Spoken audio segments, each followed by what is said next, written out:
Here we have the category of proteins, which is most nuts. And we have beans and bean sprouts, and we have another bean that we call the peanut, which is a bean which George Washington Carver did the most research on this bean, and they use that in the soybean products, which is all created by George Washington Carver. Then we have the seeds such as sunflower, sesame, and pumpkin. We call these proteins. Proteins very poorly. It's a poor combination to combine protein with starches, such as carrots and chestnuts, which is a fruit, which is a seed, which is highly starch, and corn, which is a fruit, which is a seed, is highly starch, and peas, which is a fruit and highly starch, we call that starch, and of course the bean called peanut, which is highly starchy. And we have the winter squash, such as acorn, Hubbard, and butternut, and Jerusalem artichoke, which is not an artichoke at all, it's the sprouting part of a plant. All these are very starchy, and these are called carbohydrates, but they combine very poorly with proteins. Proteins require different type of acid-alkaline balance for your body to metabolize them. So when you eat the protein with the starches will start to metabolize first and spoil, and the meat metabolizes at a slower rate. So we have this slow rate combined with this starchy fast rate, and therefore the starch causes the meat to spoil and become rancid and produce gases and toxins which manifest themselves in diseases. Let's look at a good combination for the proteins. The proteins combine with vegetables. That's a good combination. Vegetables, we're referring to the leaves, the leafy, the kale, the spinach, collard greens, and asparagus, which is a sprout, and the bamboo shoots, and the broccoli, which is a fruit, and cabbage, and cauliflower, which is a fruit, and celery, and cucumber, which is a fruit, and eggplant, which is a fruit.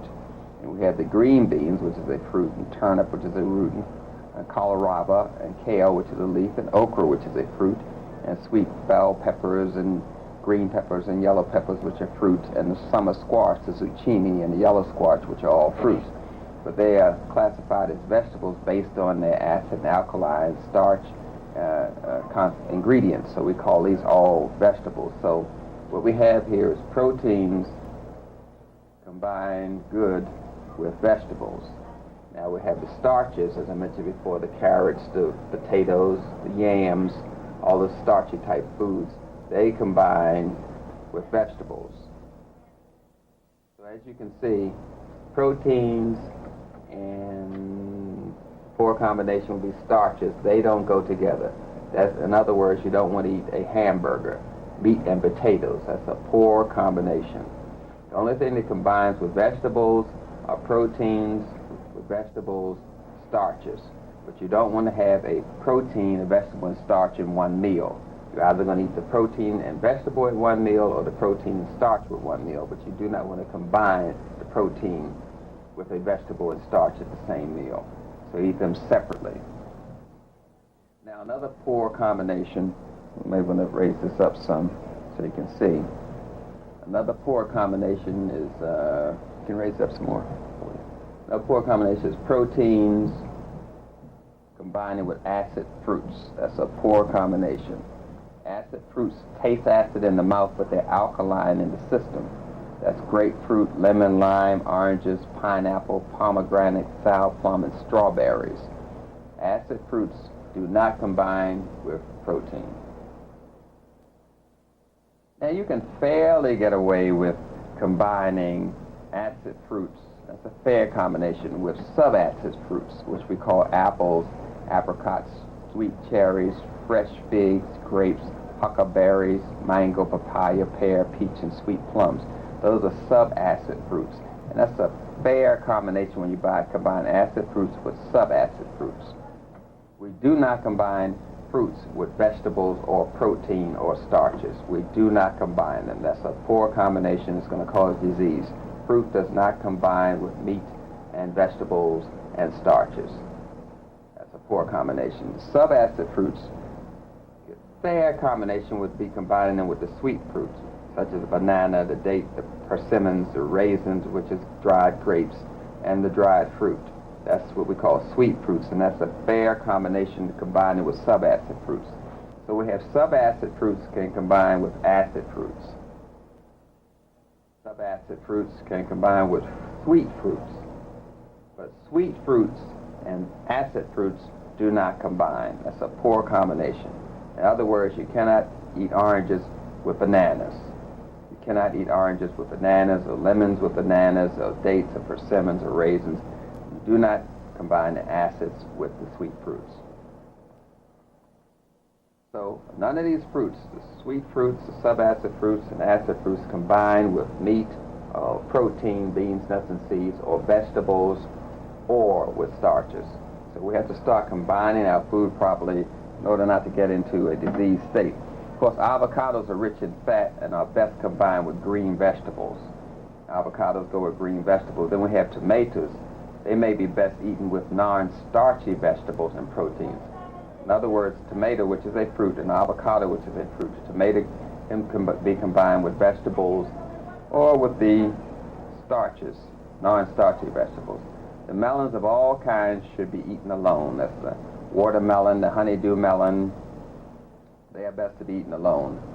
I have down here the alimentation period. In other words, you can take in food from 12 noon to 7 p.m. That's what we call alimentation period. That's a rough estimate. So you want to eat your heaviest meal at 12 noon around lunchtime, because that gives you the rest of the day to metabolize it, to utilize the energy in it. So from 12 noon to 7 p.m. is what we call the alimentation time, or when you can take in food. When your body's trying to use that food, get the energy from it, which we call metabolizing it, the assimilation period is from 7 p.m. until 4 a.m., from 7 p.m. to 4 a.m. Your body goes into a cleansing period or elimination period about 4 a.m. to 12 noon. So your body's doing cleansing at 4 a.m. in the morning to 12 noon, so we should be eating cleansing things, such as the acid fruits, the subacid fruits, and the sweet fruits. They are cleansing. All fruits are cleansing, so we can use the fruits during the cleansing phase. That's why you have the cereals in the morning, the seeds and things of that sort, because they're part of the fruiting part of the plant. So we're trying to eat the fruits in the morning, but we don't want to combine strawberries with wheat or fruits with the cereals, because that's a poor combination, combining fruits with starches. So we don't want to put fruits on cereals. We can use the cereals such as corn flakes or wheat flakes and use soy milk or almond milk or oat milk, but we can't use a cow's milk with it because that's a wrong combination. Human milk or animal milk does not combine with food. That's a bad combination. So we have these major circadian rhythms of the body. From 12 noon to 7 p.m. is alimentation, from 7 p.m. to 4 a.m. is assimilation, and from 4 a.m. to 12 noon is elimination. So we don't want to eat late at night because your body's trying to assimilate. So when you start eating at night, you're throwing your body back into the alimentation period, which means you're going to cause constipation. So about 4 hours are needed for the food to pass out of the stomach and into the small intestine. So we want our stomach empty before we go to bed. So if you were to eat your last meal at 7 p.m., then your stomach wouldn't be empty until 11 p.m. that night. So you'll be going to bed at 11. So you want to eat something that metabolizes fast, some fruits perhaps, but I'll show you the fast metabolizing plants as we progress. I'm getting into these feelings in the organs primarily because people are taught to go by their feelings by the food industry. So when we traumatize our large intestines, it causes mucus to congest in our lungs. So this is a sign and symptoms of constipation. When you have a lot of mucus coming out your nasal passage, your nose, your lungs, you call it a cold, or coming out your skin. But this causes feelings of sadness, denial, and it causes bonding difficulties. That's relationship problems. The positive side of the lungs gives you a righteous feeling. So whenever you cause too much congestion in the lungs by faulty combining, it causes a feeling that goes along with that illness, because all illness produces an emotional state and a psychological state. So to avoid sadness, you eat food, but in turn it causes sadness. Now, because a lot of us are impatient, got to get things done, things of that sort, the heart is associated with the small intestines, which is used on metabolizing. So if you're taking in food wrong, you're congesting the intestines, and causing constipation, which will manifest these feelings of cruelty, impatience, mood swings, and of course irregular beats, which means you have an irregular lifestyle, and your thoughts will not be in sequential. And that indicates an eating disorder, which causes the mood problems, and the heart's associated with honor and joy. So again, when you combine foods improperly, it causes you to have impatience and cruelty and mood swings, and then you eat food to medicate yourself from the damage you caused by the wrong combination, and that causes the mood swings. And to avoid mood swings, you eat more food, so you're in a cycle where you're chasing your own tail, basically. Now, the kidney is trying to deal with 4 times more cellular waste, 4 times more waste than the liver does. So when the kidneys are flushing out and distinguish between the healthy blood cells and the cells that are not healthy, making a choice for you, and you get it all sluggish with a whole lot of sludge from the wrong food combination, it causes anguish and fear and indicates unresolved issues. So when you have unresolved issues or problems in your life, you will cause your kidney emotionally to become diseased. So a diseased kidney indicates unresolved issues in your life. Then we turn around and eat something that stresses our kidney more and causes unresolved issues to manifest even higher. Then the liver causes depression. Each organ is associated with a state of consciousness and a mood.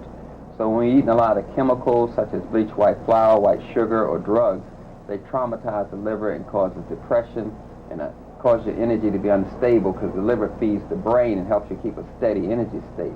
And it causes you not to be able to have as much kindness as you may want to have.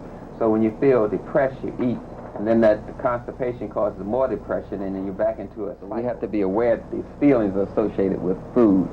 Now I'm going to take you through breakfast. Here we are eating breakfast, right here. The stomach is full with breakfast. You follow me? Then after dinner, before breakfast residues are entering the colon. See, after dinner, now your breakfast is entering the colon after dinner. This is dinner here. Then sometimes people have a little supper, so they have breakfast and dinner in the colon. Here's breakfast, and here's dinner. And then we're eating a little supper there. So we have the breakfast residue that's still in the body, hasn't discharged. Breakfast residue discharges before going to bed, so now the breakfast is out of the stomach, out of the colon, but you still have the residues from supper beginning to enter into the colon. See, we have the stomach is here, small intestines where the food goes and all the energy is extracted. Then we get into the large intestines, which we call the ascending colon, transverse colon, and descending colon, and then this is the rectum right here, and the anus is there. So now you see how the progression it is. We lost breakfast, then we still have dinner, and there's supper.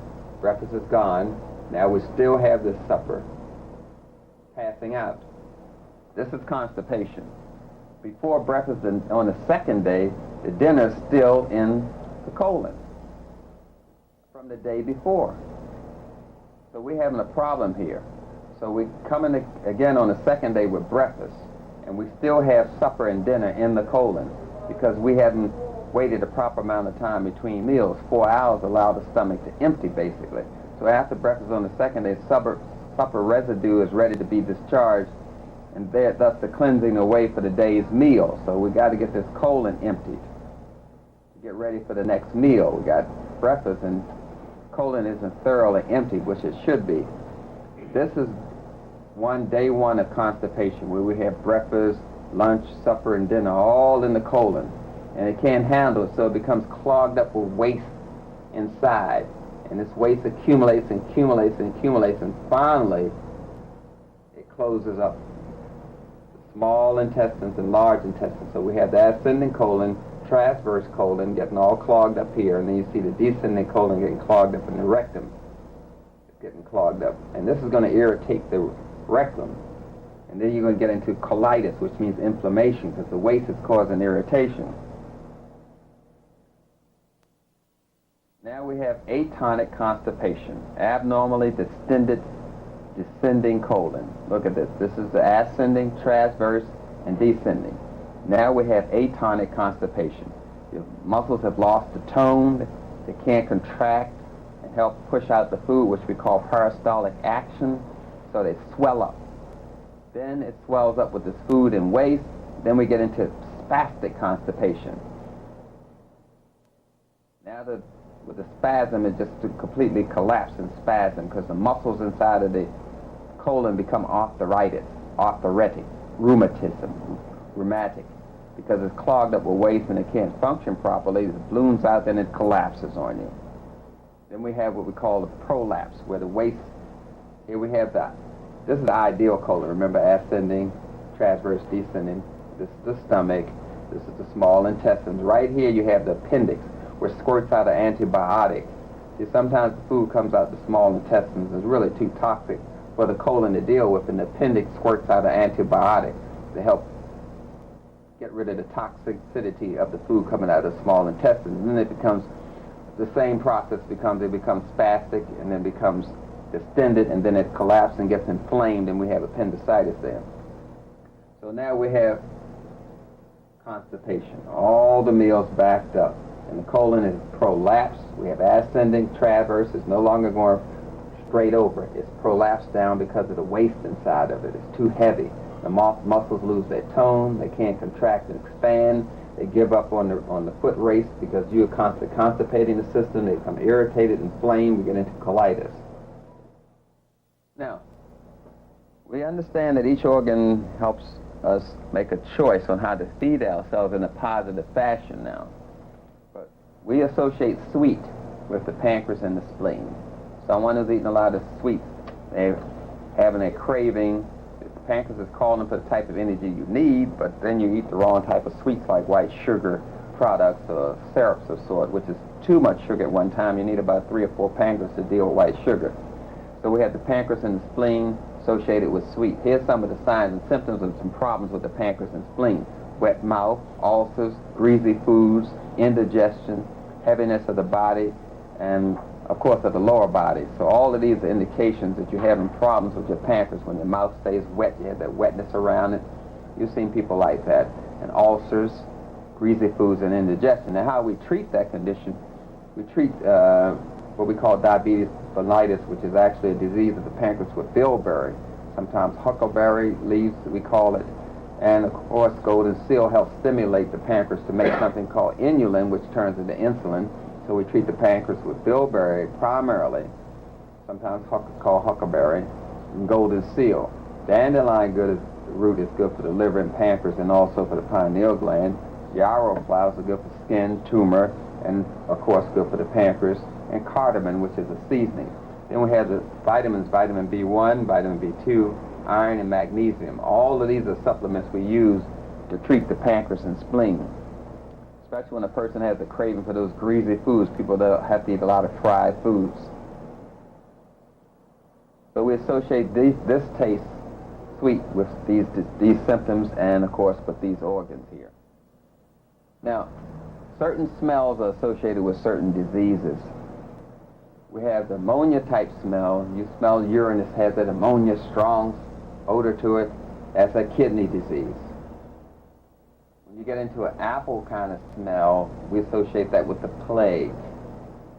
A baked bread smell, that's typhoid fever. A feathery kind of smell, like feathers, that's associated with measles. Then you have fatigue, which is like smoke mixed with a foul odor, a stink odor. That's associated with cancer. And a putrid, rotten kind of smell, that's associated with scurvy, which is vitamin C deficiency, and smallpox, skin disease. Then we have the rancid meat and blood smell. That's associated with yellow fever. And a sweet smell is associated with diabetes. And a very sweet smell is associated with diphtheria. So we have smells that are associated with diseases. You can actually detect. The person said, I have a taste for certain things that can indicate disease, and they always smell in apples, or they smell like apples, or they have these kind of smells in their skin or hair. It indicates these kind of disease conditions before they've gotten worse. Now let's go back to the organs. We have the heart and the small intestines is associated with the bitter taste. The symptoms of someone having heart and small intestinal problems, or always craving something bitter, excessively, is the swelling of the nose and hands. Their emotions are unstable, shortness of breath, and they perspire a lot. The herbs and supplements we use to treat heart and small intestinal problems, hawthorn berries associated we're treating the heart. It helps regulate the rhythm, give it strength. And we have motherwort that's used for the heart, and gotu kola, bayberry, the B complex, vitamin C and E and K, potassium, magnesium. I list them in the order of their importance in treating the illnesses. We start with hawthorn and motherwort and gotu kola. But potassium helps the heart keep its rhythm and regulation. So we use potassium for that. And magnesium keeps the heart calm and stable. Now for kidney, someone that's having kidney problems, salt. They're always eating a lot of salt. Salt on this salty food. Sometimes they put salt on food before they even taste it. So we associate that with kidney and the sex organs. That manifests itself with hair loss, with dandruff, arthritis, dry mouth. They always like hot food. They have weak ankles or painful swollen legs, and the sex organs are deteriorating. Now the person doesn't have to have all of these symptoms to have kidney and sex organ problems. They can have one or two. But we associate that salty taste with the kidneys, and you meet a lot of people that just like a lot of salt. Everything is very salty. We treat that kind of disorder with juniper berries, which is a diuretic, kubi berries, which is a diuretic, and oat straw, which helps break down that waste. Horsetail is very good for dandruff, arthritis. It helps break down waste all over the body. Choline is a nutrient that feeds the system. Pantothenic acid is good for the kidneys and the adrenal glands too. Vitamins A, B, C, E, calcium, which helps alkaline the system. Zinc is good for healing and restoring the taste properly. Someone who just doesn't have any taste for food, stops eating, zinc will help get that back in order for them. Iron and chromium, which is very good for diabetes mellitus also. And we use that to treat the kidney disorder, that craving for salt. Now we have the liver, which is associated with sour taste. Someone likes a lot of sweet and sour tasting foods. The symptoms of liver problems are cataract, weakness, because you get that steady energy state from the liver. They're overheating, they have insomnia, sleeping problems, the pain on the right side, nausea, and they like it cold. And sometimes their hands will sweat a lot, or their feet will sweat a lot. That indicates liver problems. Generally, the liver gives you that energy, that steady energy state, which helps you not to feel weakness and helps you have sleep, because you require energy to sleep.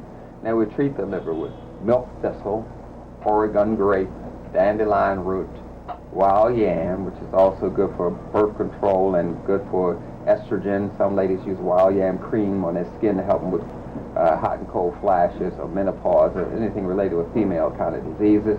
Chaparral, which is a good blood cleanser. Vitamins A, K, because K is made by the liver, and vitamin E. Inositol or phosphatidylcholine is used to treat the liver, niacin, and iron. So we associate the sour odor with people's skin or hair or taste with them having a liver problem. And of course, these are some of the primary symptoms of liver problems. Then the large intestines, which can get clogged up and not produce the amount of energy you need. And also, large intestines are responsible for recycling the water, bringing it back up to the lungs, so the lungs can use it to get the air back into your system so it can carry the nutrients around. So we have the lungs and large intestines associated with that pungent taste. Pungent taste is that kind of taste you get from ginger or garlic. It's a little pungent, kind of sharp or hot taste, but it's not really hot. It's just pungent. Symptoms of lung problems or large intestinal problems is mucus. Remember, the large intestines help recycle water. So when that's down and not functioning properly, you can get mucus congestion, loose stools, cracked lips, especially on the right side, cramps, never thirsty. Just never know when they are thirsty. And hemorrhoids. The herbs we use are mostly those for mucus, or colds as we call it, colds, flus. These are the herbs that are used for colds. Horehound, lobelia, used for asthma. Elecampane used for cold, mulleins used for colds and skin, colt's foot. Then we have comfrey that's used for colds and torn skin, ligaments, bones also.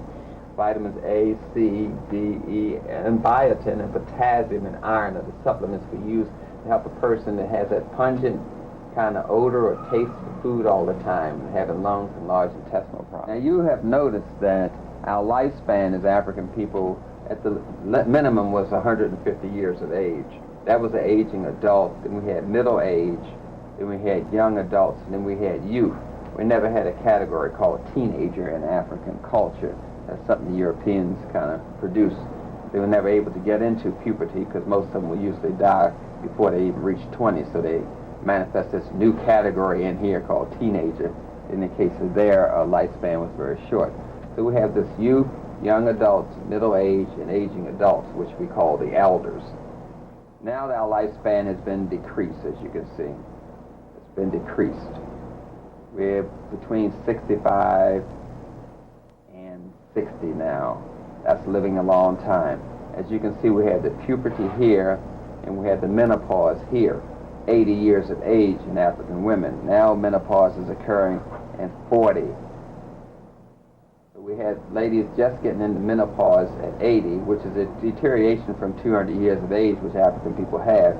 So African ladies were still having children at 70. And with menopause was all the way up here at 90, between 90 and 100 before we came to America. So our whole calendar's off and our whole way of judging each other's off, because we're not able to manifest the elders as we once had in our civilization. All of this has been taken from us. The counsel, the wise, wisdom, this whole category has been taken from us. And now with the abortions, a lot of this is taken from us on the beginning as well as the end. So we're just manifesting, trying to make something happen positive in our lifespan, basically between 20 and 60. This is the period of time that we have to produce whatever we need to produce to change the situation socially, politically, and spiritually that we're in. We have just a small span of time from 20 to 60, which is just 40 years, to make a change in our culture. Well, that's before we came here to America, North America, South America, and Australia, and those other places, India. We had this long lifespan to deal with our civilization and help cultivate it and nourish it with ma'at. But now we're reduced to this short period of time to make a change. Basically at 60, we don't get those kind of warriors. Most of our warriors are between 20 and 40. So basically we have 20 years to deal with, and we're asking what we used to get out of 200 years, 120 years, we're asking of just 20 years of our culture and our civilization. And I'm asking the same thing about our diet. I'm asking you to accumulate this understanding and wisdom now within this short period of time, which you had earlier at this time going through your rites of passage. You were given all the information I'm giving you now. By the time you were 10, you knew all of this. Now most of us are just getting into it between 20 and 30. We're 20 years late, and then we only have 10 years to get it together. Then we only have 20 years to cause some kind of change in our civilization, to end the oppression and the colonization and enslavement of our people. So we're reduced to this period of time where the Europeans still can manifest their white supremacy with this period of time. So they have 60 years to dominate us, where we only have 20 years to get out of the situation. So that's what we're looking at when we look at the lifespan. We're looking at the whole rhythm and movement of our civilization. What I'm trying to show here is these grains. Amaranth. Amaranth. This is a tiny cream-colored seed. Was important food in ancient Aztec culture. Early, earthy flavor, sticky, glutinous texture. It's gluten-free. That means it doesn't have a glue in it.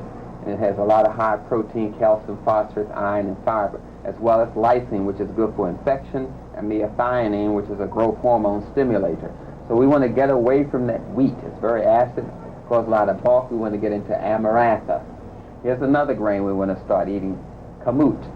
It's a distant relative to wheat. This ancient grain contains 40% more protein than modern wheat.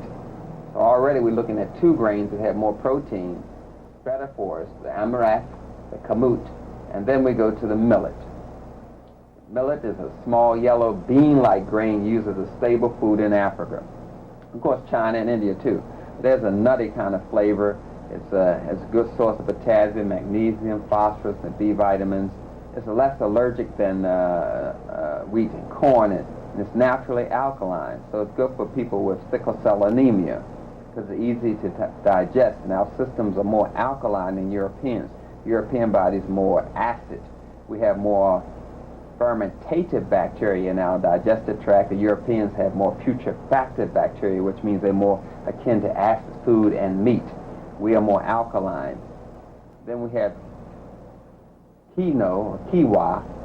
See, this is quinoa. Some people would say quinoa. This is a small, disc-shaped seed, was once stable of Inca culture. This is the colored culture, of course. The color ranges from creamy beige to black. Remember that the Incas and the Aztecs were all Africans, and then the other civilizations came in. It has 50% more protein than other grains, the highest levels of calcium, phosphorus, iron, and B vitamins. Kiwa. Then we have spelt. Spelt is a stable in biblical times. Spelt is related to wheat. It's beige kernel, similar to brown white, has a sweet, nutty taste. Also available in rolled flakes. Contains gluten, but is easier to digest and is higher in protein and B vitamins than wheat. So we have to become more aware of these new grains and start using them. Now, let's go over some of these do's and don'ts that I was referring to earlier. Do. Eat only fruits, nuts, and vegetables. I showed you the food combining chart. You should eat them as uncooked as possible, because they're alive and they have enzymes in it. You want to eat live food so you can stay alive. A living food is for a living person. Learn the proper rules of food combining for easy digestion, which we went over. Eat foods at room temperature. You don't want them too hot, too cold, because the body only metabolizes at 98.6. Chew thoroughly. The food should turn into a liquid before you swallow it. Digestion begins in the mouth. Eat foods in their whole form. We do not want bleached white flour, white rice, white grits. We want whole grains, whole wheat, you see. Yellow corn, yellow grits. Eat it with the skins on when edible, such as apples and pears. Especially if they're organic, you can eat the skins. The skin is where most of the nutrients are. You don't want to cut off the skin because most of the nutrients are right below the skin in the oranges and the apples and the fruits.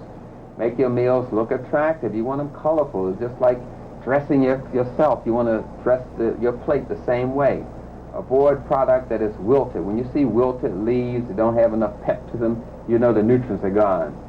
Eat only when you're relaxed, not when you're upset, not when you're angry, not when you're in a hurry, not when you're talking, not when you're listening. Eat in a relaxed state. And eat your food as raw as possible, and if you can't do that, eat it slightly steamed. Get a vegetable steamer and put that in your pot and steam your vegetables. Don't boil them because the nutrients go in the water. Then you throw away the water and you throw away the vitamins and minerals. Eat only when you're hungry. Now, here's a don't. Don't cook your food in any way. If you can't eat an item as nature delivers it, you shouldn't be eating it. You can slightly steam it, but as long as you got to cook it, you know you're in problems, because it's fire that's destroying you. Don't overeat. And some of the things we can't get right, like the beans, they should be eaten partially green. That's when they're ripe. And the banana should have brown skin with spots on it. That's when they're ripe. You should eat it when people say it's rotten. That's when you should eat it, because that's when it's in the proper state. So that stops you from overeating, because you're eating food that's unripe, so you're not getting enough nutrients from it, so you have to eat more. Don't eat when in pain, emotionally upset, tired, or immediately after hard work. You should calm down first. Don't eat immediately after sex or immediately before sex. Don't eat immediately before hard work. You should be calm. Season your foods. Don't do that. They're already properly seasoned by Mother Nature. Adding the salt to it will require more potassium, reduce the amount of calcium and magnesium you get to it, cause dehydration. Eat foods that don't eat foods that are strong tasting, such as onions, garlic, radish, watercress, leeks, mustard, hot peppers, because they dominate the taste of the food that you're trying to eat, and you don't taste the full flavor of the food. Therefore, you're eating more to get to the flavor which you have buried with onions and garlic. Physical activity. Do. Involve all parts of the body when exercising. Exercise vigorously enough to cause heavy breathing unless contraindicated. Unless you have some kind of physical problem that will harm you if you do such. Make vigorous use of muscles, preferably against resistance. Exercise in fresh air or with windows open when indoors. Don't run on concrete and asphalt. Run on grass or dirt, because that's giving you too much resistance, and it's going to cause little splits or fractures in your bones. For physical activities, don't exercise to the point of exhaustion.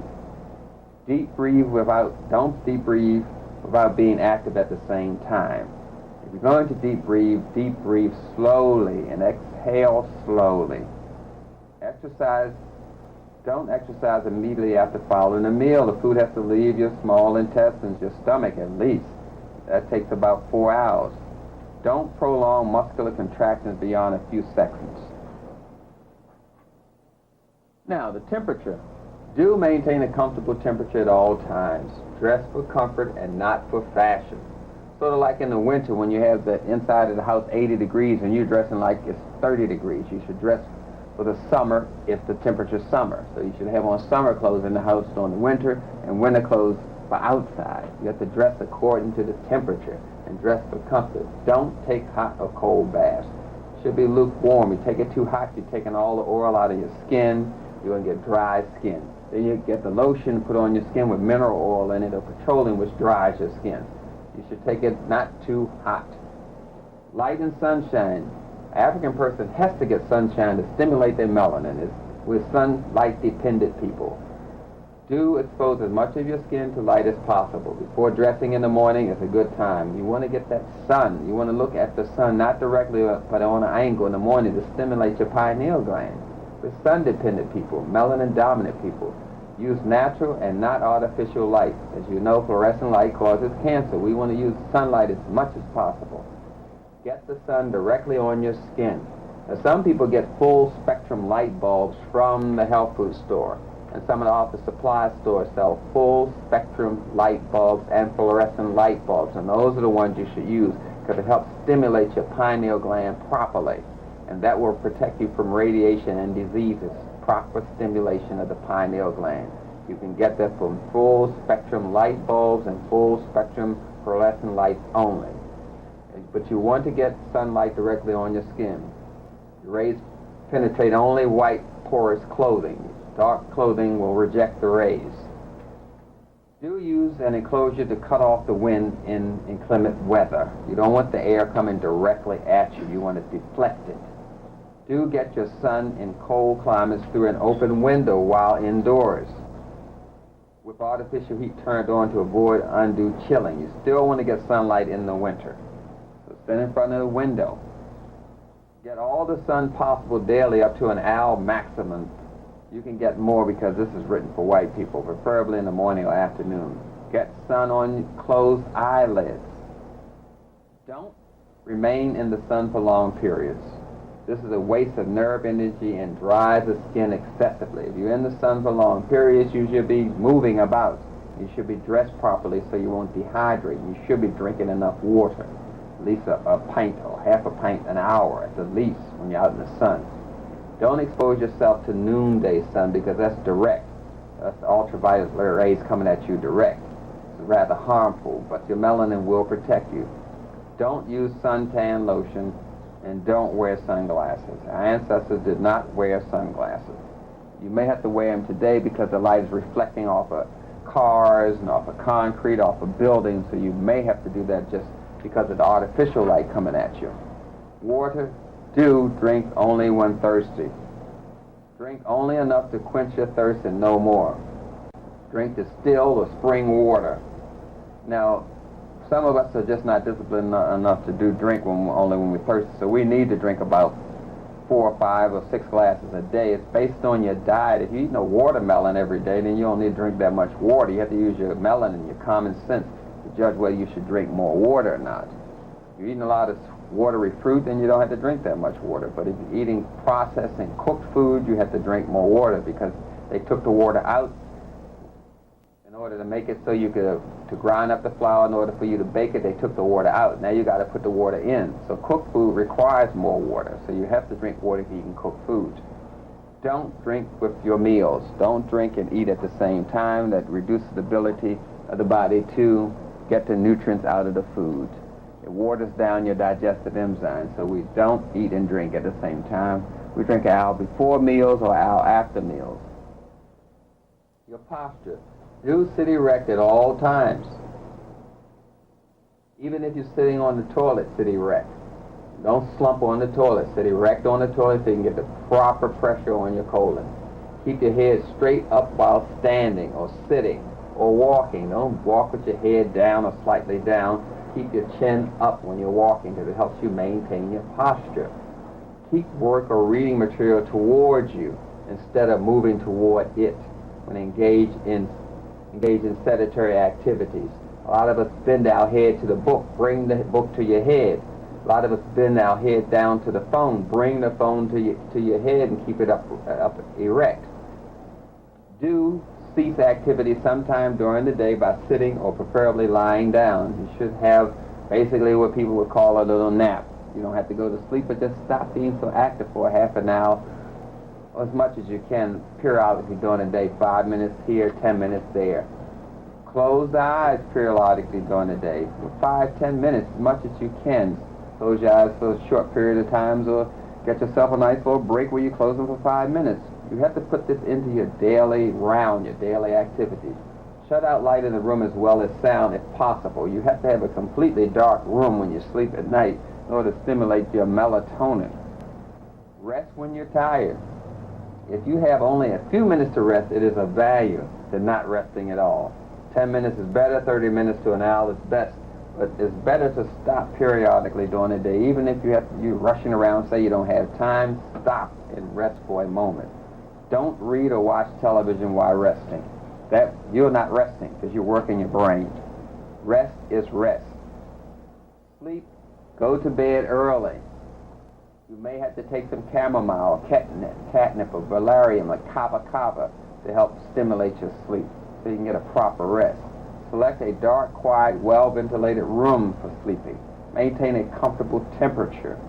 Practice a few moments of mental and physical quiet before going to bed. You should do that before you eat. You should do that before you read something. Always get yourself in the right state of mind, the right mood, state of consciousness.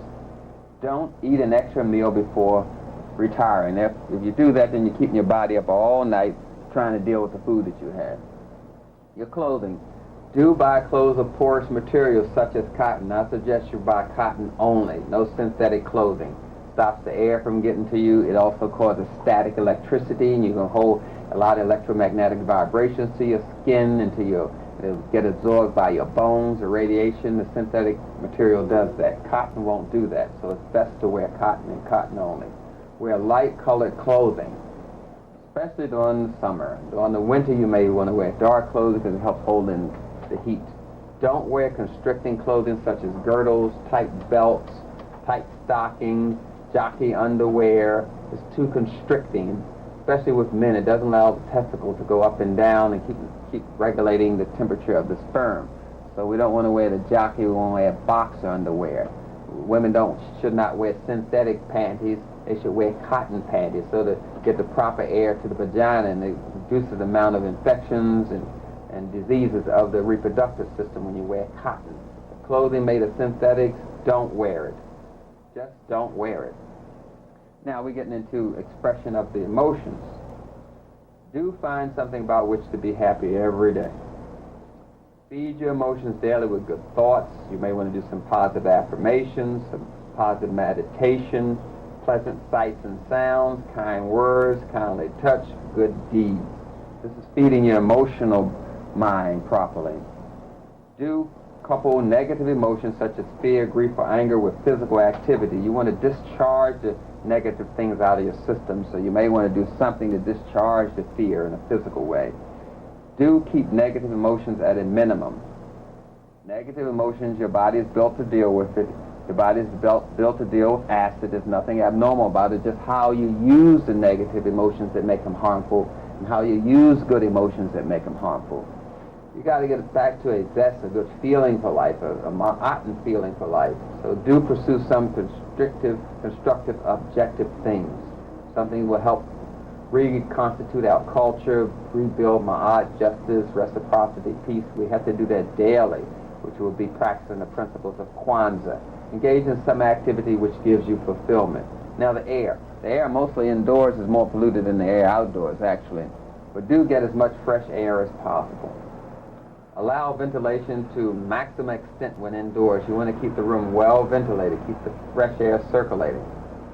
Do walk on streets which have less vehicular traffic. That means not a lot of traffic. You don't want to walk in streets where the cars are going up and down, so you're breathing in a whole lot of waste, getting your lungs heavy, loading up with heavy metal, which is going to in some way cause a disease, basically cancer. Do ensure that indoor air is free from contaminants such as sprays of all kinds and circulated dust that sometimes occurs when vacuuming. The dust you see is mostly dead cell particles from your skin in the air, actually. Don't breathe through your mouth. Breathe through your nose because it allows your body to filter the air so you can get the proper ventilation in your lungs. So the air has to be filtered. That's why you have hair in your nostrils. Help filter that air. Don't breathe excessively cold air if at all possible. Now, you don't want to be around tobacco or marijuana or maybe incense too, because that's too much smoke. Don't permit smoking in your home or in a private office, or if you have one, don't have any smoking around you whatsoever. Now, let's further look at the do's and don'ts. Let's look at the herbs and spices. Know your condiments, the irritating, stimulating, harmful ones. The irritating, stimulating ones would be peppers, the hot peppers, the horseradish, the mustard, and of course the hot pepper. That's the irritating to the digestive tract. I'm not talking about to your taste, your tongue. I'm talking about what they do inside of your body. The strongly aromatic, irritating herbs, cloves is a good purifier. It's good for a medicine, but it's not good to season your food with it. Ginger is good for swellings, which we call edema. It's good for nausea and vomiting. It's good as a medicine, but not as a seasoning. This is where we get into the problems when we start using these herbs, which are medicines, medicaments for seasonings. They are medicines. Paprika Hungarian, which is very strongly aromatic but irritating. Now we get into the slightly irritating herbs and spices. Allspice, the ness, which is good for digestion. The cassia, which is also good for the liver. The cinnamon, which is bad for your reproductive system but good for your digestion. The cumin, which is good for your liver. And the mace and the nutmeg. These herbs have medicinal properties, but they're irritating when you use them as a spice to constantly put them on your food. You should look at them as a medicine and use them that way. Sweet herbs, which are not irritating, are your bay leaves, your caraway seeds, your dill seeds, your fennel, your garlic, your marjoram, your paprika, that's the Spanish type, which is highly colored, your parsley, which is a diuretic, your peppermint, which is good for your nerves, your saffron, which is good for lactic acid waste in your muscles, the sage, which is good for your hair, and it's a drying agent, helps clear up mucus congestion, your savory, the celery salt, which uses a combination of celery and sea salt. I recommend you get away from salt as much as possible. The chives, the mint, the onions, oregano, the spearmint, the thyme, which is also good for headaches, by the way, and of course the turmeric, which is good for the liver, and wintergreen, which is good for the nerves. Ingredients in mixed spices: poultry season and curry. They have a lot of herbs in it. These are mostly combinations: your allspice, your marjoram, your nutmeg, your sage, your savory, your thyme. All these are found in what we call poultry seasoning. In curry, we get the cinnamon, the cloves, the coriander, the ginger, the mace, the nutmeg, the pepper, and the turmeric, which helps make things look yellow. Proper foods to eat, the proper foods to eat and their classification. I'm going over this food classification again with you. The sweet fruits was the bananas, the dates, the figs, the raisins, which are dry grapes, the persimmons, the papayas. Those are what we call sweet fruits. Sometimes we put the mangoes in there. Then we have the sub-acid fruits, which is the apples, apricots, blackberry, the cherimoya, the cherries, the elderberry, the gooseberry, grapes, blueberries, huckleberries, mangoes, nectarines, peach, pears, plums, quince, raspberry, and sapodilla. These are called sub-acid fruits. Then we have our acid fruits, which is the currants, the grapefruits, the guava, the kumquats, the loganberries, the lemon, the orange, the pineapple, the lime, the tomato. See that? It's the acid fruit. Pomegranate, strawberry, tamarinds, and tangerines. Those are all acid fruits. Remember, the acids go with the subacids, but not with the sweets. And of course, avocado is an excellent fruit, which it has a lot of fat and protein with it. Now we get into the melons, which we do not combine with anything. We have banana melon, the cantaloupe, the cassava, the Christmas melon, the Crenshaw melon, the honeydew melon, the musk melon, the nutmeg melon, the Persian melon, the watermelon. Of course, in America, our taste buds are controlled by the Europeans, so they only like the watermelon, the honeydew, and the cantaloupe. I thought I'd let you see that there are other type melons just as sweet and just as good to eat. Then we have the proteins, which is almonds. That's more closer to human milk in its ratio and proportion. Cashews can cause a lot of diarrhea sometimes. They are cooked in the processing. When they get them out of the shell, they're cooked actually. You cannot really get raw cashews, even though they say they're raw. We have almonds, cashews, coconut. When it's hard, that's when you shouldn't eat it. You should eat coconut gel when it's in a jelly state, but not when it's hard. That's very hydrogenated, not good for you. Hazelnuts, peanuts, which is a bean, pecans, pine nuts, some people call them pignolias, pistachio nuts, sesame seeds, sunflower seeds, and walnuts, which are very acid. Then we have the starchy vegetables, vegetation on the table, vegetables, the artichoke, the beets, the chestnuts, the carrots, the bean called peanut again, Jerusalem artichoke, Harvard squash, corn, that's fresh corn, peas, pumpkins, yams, the sweet yams, or the white yams, but not the sweet potato. Sweet potato is a root, and we as African people are better with the yams than with the potatoes. Now here's the ester here. Peanuts are considered as a protein and starch combination. That's why they cause gas, because of the combination of protein and starch. Protein goes with vegetables. Starch goes with vegetables, but protein and starch does not go together, so when you combine them together, they're already combined that way in nature, so they cause gas. The non-starchy or mildly starchy vegetables are asparagus, bamboo shoot, broccoli, which is a fruit, celery, cucumber, which is a fruit, collard greens, and lettuce. Going back over this food combining, because you must get this together here, because this is where most of us get our problems from. Proteins go with vegetables. That's a good combination. Vegetables and proteins. Another good combination is starches and vegetables. A bad combination, do not do it, is protein and starches. In other words, you don't want to eat meat and potatoes or a hamburger. You don't want to eat nuts with carrots, corn with beans. You don't want to do that. Let's go down to how we combine the fruits. Now, remember, we have the subacid fruits. They combine with acid fruits. Subacid fruits, the apples, apricots, sweet cherries, fresh figs, grapes, huckleberry, mango, papaya, pear, peach. The subacid fruits combine with sweet fruits, which is banana, dates, and persimmons. So we do not combine sweet fruits with acid fruits. Oranges and bananas do not go together. We do not combine any fruits with meat, with vegetables, with starches. Protein, vegetable, and starches do not combine properly together. Sometimes we get away with it, but we always pay for it. Now I want to show you some of the different substances that deplete the body of different nutrients. See, these substances rob your body of things.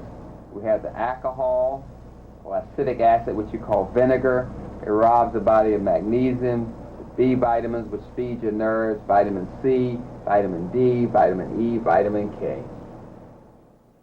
Another popular substance that we eat, we call them Tums, antacids. It takes away your calcium, your phosphates, your vitamins A, B, and D. People that take antibiotics, that's going to take away all your digestive enzymes, which people call acidophilus, which is made from carrots. We call it carotidophyllus. It also is going to take away your B vitamins and vitamin K. Your antihistamines rob your vitamin C. Your aspirin, which has coal tar, which causes cancer, takes away your calcium, your folic acid, your iron, potassium, vitamins A, your B complex, and vitamin C.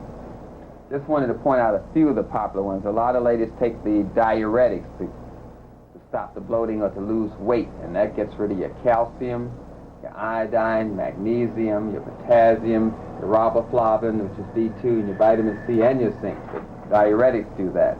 Then some ladies take the synthetic estrogen, which aside from causing cancer, robs your body of folic acid, vitamin B, which is pyridoxine,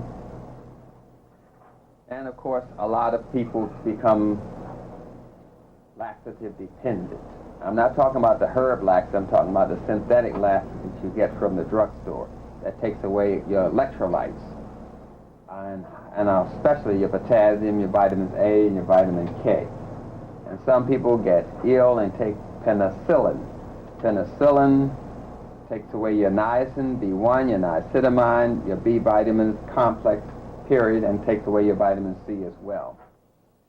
Now what is happening with the wrong food combining is these little arteries in your heart get clogged up with waste, just like your intestines does, and they collapse. And when they collapse, it causes parts of your heart to die. This is what we're talking about, these small ones here. They get clogged up, just like your intestines. When I showed you that, get extended, they tonic, and they collapse. And therefore, you don't get any food in this part of your heart, and that part of your heart dies, and the people get bypasses where they replace this vein with something plastic, but they keep eating the same diet, and therefore the same problem arises once again. I just wanted to show you what we call a normal stomach. It's just an imagination drawing of the Europeans. They draw this as the classic stomach. The stomachs come in all shapes. This shape, this shape, this shape, many different shapes. The shape of the stomach in a child is usually like this, like that. And then later on it starts developing this ballooning out effect. But it's basically a hot air tube, and it comes in various shapes. So we keep thinking our stomach looks like this, but that is not true. Each zodiac sign has a different stomach. Now, people get a little anxious, have a little anxiety, that's nervousness or stress, and they get into fear and panic that life isn't going to get together. And these are the symptoms of someone that's under a whole lot of anxiety, which we just take for normal. They're feeling of loss of control, they think they're going insane, they have lightheadedness, unsteady legs, difficulty breathing, fear of a heart attack, the heart starts pounding or skipping and racing for no reason. They have a constant fear of dying, always thinking of dying, they have tingling lips and fingers. Sometimes they have stomach pain, diarrhea, constipation, nausea, and bottomlessness. They have excessive sweating or hot and cold. I'm going over these symptoms because black people manifest these symptoms but don't associate them with anxiety, just being plain old stress. These are the symptoms here. So when these symptoms show up, we go to eating the wrong combinations of food. Lower back pain, which is associated with fibroids and, of course, prostate problems. Tender-headedness, feeling tired all the time, no energy, feeling as though you're outside of your body, having mood and emotional swings, inability to sleep, restless sleep, so we're taking things like St. John's wort, or taking some kind of sleeping pill, kava or chamomile catnip, inability to relax, always feeling a little stressed all the time, anxiety, tension, restlessness, depression, or negative thought patterns, rush of panic or fear for no reason, fear crowds or difficulty breathing, emotionally eating, just medicating yourself with food. That's the primary reaction that African people have with stress and anxiety. We start medicating ourselves with food because we associate that with love and affection, and we try to medicate away the fear, so we eat more. Our muscles twitch. Sometimes we just become forgetful, and we just read something, we forgot what we read. Our memory gets poor, but we don't associate that with anxiety, with stress. Withdrawal to home, dry cotton mouth, blurred vision, mental confusion, hot flashes and chills, choking sensation, chest pain, numbness and tingling.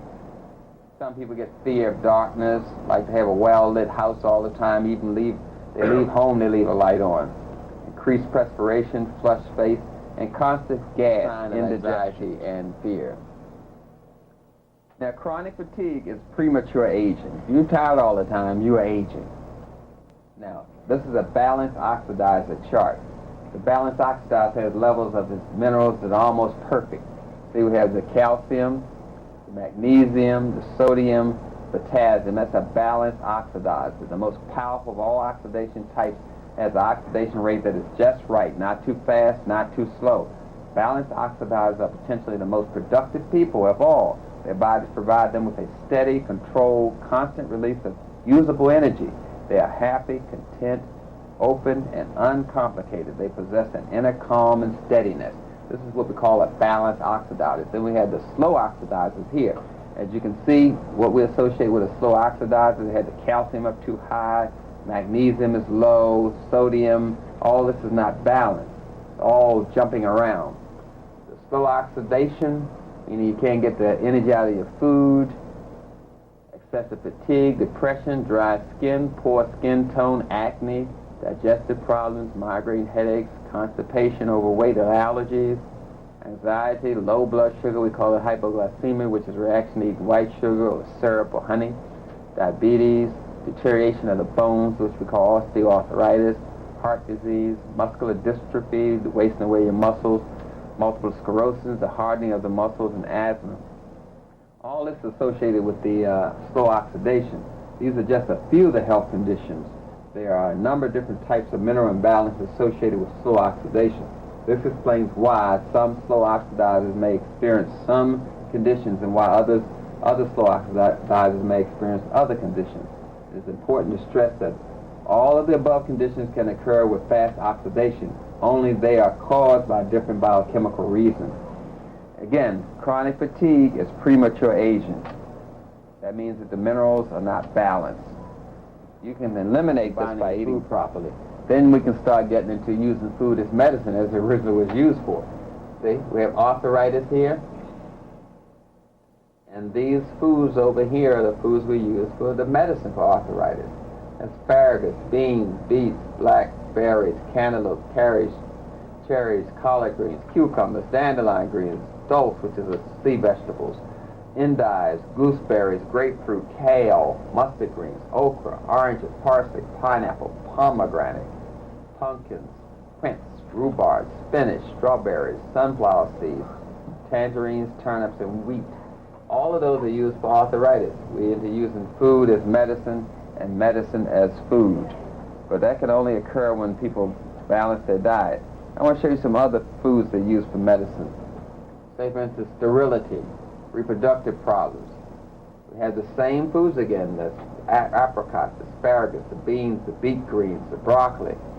We can use these foods as medicine only and only if we are eating properly and combining our food properly. We don't have to rely on the herbs anymore. We have the foods. And here's a very popular disease amongst African people, diabetes. We can use cabbage, celery, dandelion greens, endives, olives, parsley, soybeans, strawberries, and tangerines to treat that condition. Only if we're combining food properly can we use food as a medicine. Let me show you the digestive time of foods. Quick ones. A quick one is parsley. It's a diuretic, of course. It takes an hour and a half for you to get the energy out of it. Hour and a quarter, I'm sorry. Then an hour and a half for you to get the energy out of lemon or agar or Irish moss, which are basically kind of seaweeds. They're glutinous and make the kind of okra kind of gel. 1 hour, 1 3/4 hours. We're looking at a fast digestive time for avocados, grapes, mango, olives. That's ripe olives, not the ones soaked in vinegar. Talking about ripe olives and raspberry. 2 hours of digestion. The body, these are foods you metabolize very quickly. Blueberries, sweet cherries, grapefruits, oranges, raisins, coconut milk, that's that watery kind, not the one that's white, artichoke, beet greens, garlic, potatoes, tomatoes, and brown rice. It takes 2 hours for you to get the energy out of them. 2 1/4 hours, figs, fresh pears, pineapples, strawberries, asparagus, carrots, and cauliflower. Now, lettuce, of course, is included. Now we get 2 hours and a half of digestive time to get the energy out of these. Blackberries, dates, figs, that's dried figs, gooseberries, fresh peaches, almonds, dandelion greens, leeks, mushrooms, okra, lima beans, and white rice.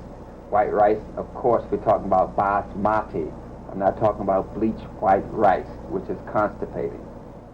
Now, 2 3/4 hours, fresh apples, fresh apricots, currants, dried peaches, plums, watermelons, chestnuts, coconut meat, fresh, pecans, pignolias, beets, docks, summer squash, and wheat bran.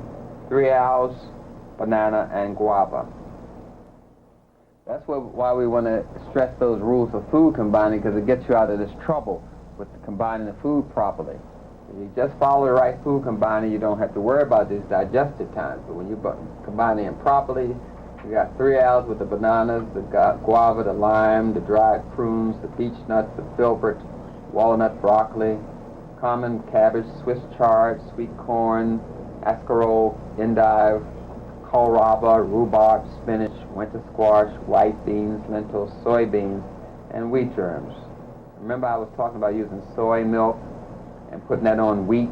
You can see it has the same digestive problem. I was talking about using soy milk and putting that on corn flakes. You see you got that same kind of digestive time. So we're not in conflict because we're combining seeds with seeds.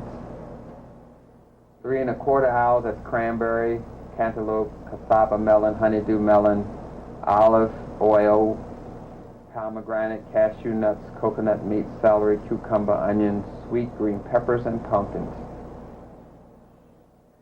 Again, with the 3 1/4 hours, we have the rutabaga, radish, sweet potatoes, yams for African people, sweet yams, turnip greens, watercress, snap beans, cowpeas, fresh peas, peanuts, and millet.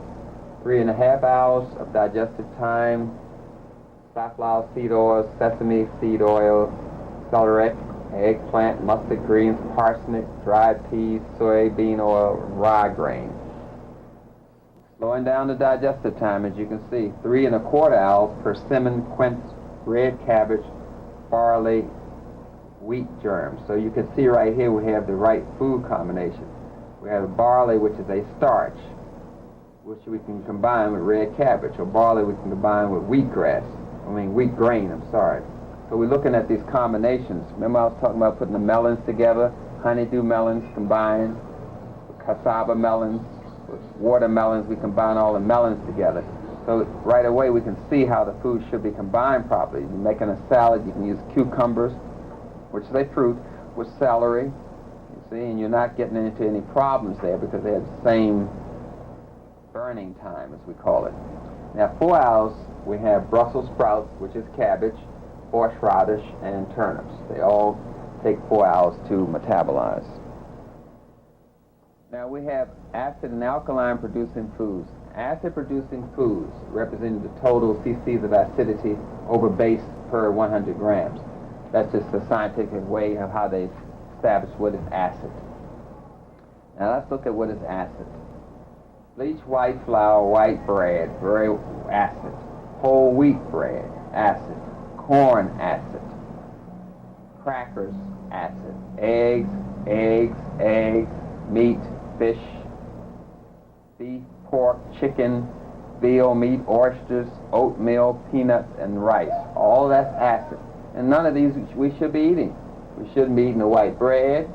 We shouldn't be eating the crackers. We shouldn't be eating the chicken fetus, unborn chicken, just cracking the egg and killing it and frying the unborn chicken in a pan. You shouldn't be eating fish, because if you're a natural fish eater, you should be able to digest the scales. And all natural meat eaters eat the meat raw, and they can digest. They eat what's in the stomach, they eat the bowel movement, they eat the tongue, the brain, they eat everything of the meat. They eat the feathers. They're able to deal with all of this raw. So we shouldn't be eating this anyway. And oysters, we are not built to dive under the sea and sit down there and eat no oysters. We're not equipped to do that. Some things just don't make sense. So a lot of these acid foods we shouldn't be eating anyway, to tell you the truth. Now we're getting into the alkaline type foods. Remember? Alkaline. Alkaline is female, acid is male. Alkaline is serotonin and melatonin, acid is serotonin.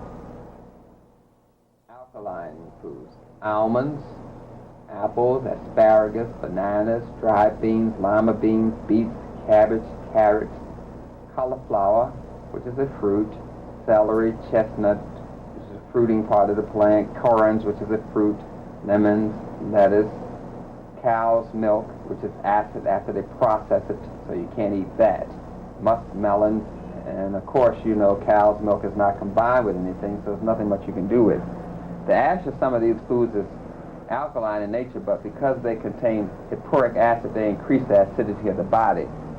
So a lot of times when you take the foods, they're acid, they're alkaline, but after they're processed by the body, they produce too much acid. And that's what we're looking at.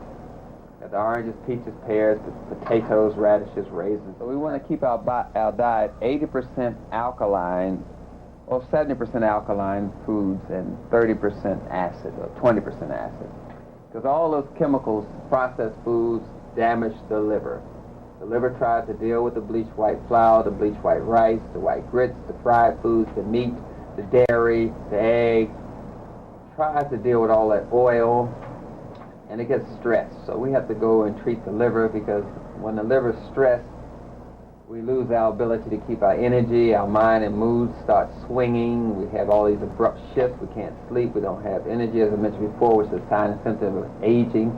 So we treat that with silymarin, or milk thistle extract. Should take about 4 tablets twice a day, or you can take dandelion root.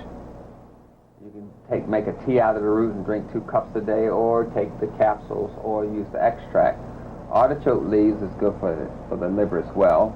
An amino acid called methionine, that's 1,000 milligrams a day. Or curcumin, that's a liver use of curry or turmeric spices. That helps the liver as well. We have to treat the liver. We're going to eliminate alcohol.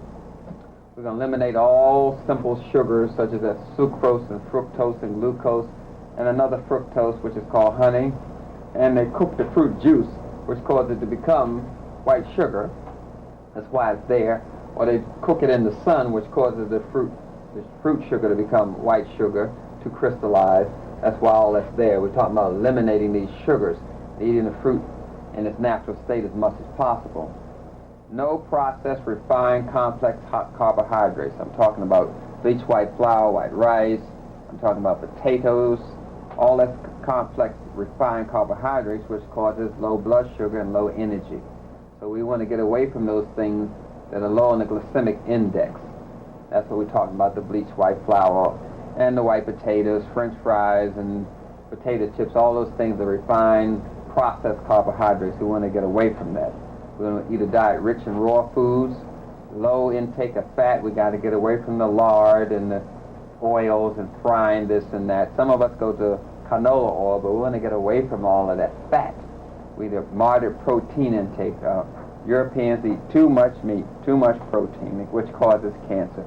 We want to moderate that and eat vegetable protein. No caffeine in any form in the coffee or the tea, the chocolate, or the drugs. And remove reactive foods. Those are foods that causes the system to be retarded. Again, our body tries to tell us we're doing something wrong. People getting bumps on their forehead there. We know they're combining food improperly, showing up in the large intestinal area. They have problems excreting that waste, so they may get gray hair there or bumps there. They have congestion in their small intestine, so they may get bumps or rash or dry skin and oily skin. Digestive problems, they may have a large fold right there or fold here. They may be graying or dry on the temple there, which is associated with the spleen on the left side, the liver on the right side. The body is expressing the things you're doing wrong to it. And it can show up in your left eye, which we associate with the pancreas and spleen, or the right eye, which is associated with the liver. You may see a lot of veins in this eye, which means they're stressing their liver. Or they can have rash or bumps or dryness here, which means they're stressing their pancreas. And here we have the stomach, division on the nose, and the heart related to the small intestines, and the lungs related to the large intestines. People with bumps or rashes or stiffness there, stiffness on this nostril, mean they had large intestinal problems or small intestinal problems with the stiff there. Or they may have dry, cracked lips, which means their stomach is dry and cracked from the refined processed foods, the gases that are caused by illogical food combining. Or they may have bumps or rashes or cracking on the lower lip, which is associated with the small intestines here, large intestines here. So our face is telling us that we're doing things wrong.